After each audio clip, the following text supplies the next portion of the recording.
Hello everyone, this is Raj Shekhar Bhagwatula from Marvel Chess Academy. Welcome to my series of chess lectures. In this lecture, we are going to learn about what happens when a bishop dies.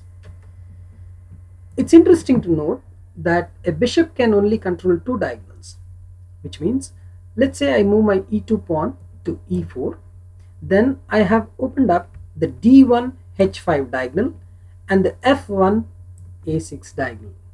So by playing the bishop to e2, I would be able to control the d1 h5 diagonal and the f1 a6 diagonal.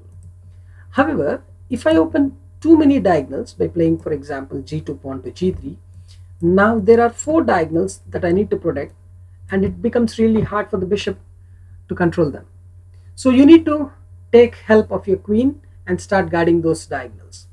So it's not recommended to open too many diagonals when one diagonal or two diagonals are already available for the bishop to develop. Let's see some examples. What happens when you lose a bishop? Let's say we start with the French defense: e4, e6, d4, d5, knight c3, knight f6, bishop g5, bishop e7, e5.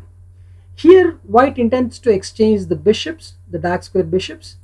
The reason being is once white is able to exchange the dark square bishops, you see that his pawns are already on dark squares and he's able to take control of the dark squares.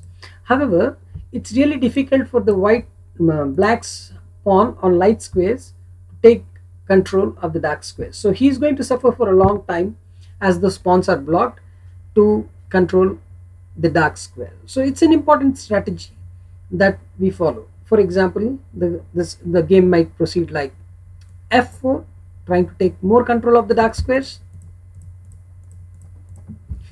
Black tries, for example, let's say c5, which is not the best move, but anyhow I would like to highlight and show you what is the problems that you face once you lose the bishop. And now you see black relinquished the defense of d6 square, so knight immediately jumps in and it is highlighting the weakness of the dark square. So this is the problem. Whatever color bishop you lose, that color squares usually become weak, and it becomes the responsibility of a queen and the pawns to protect those squares. So it's a really important point.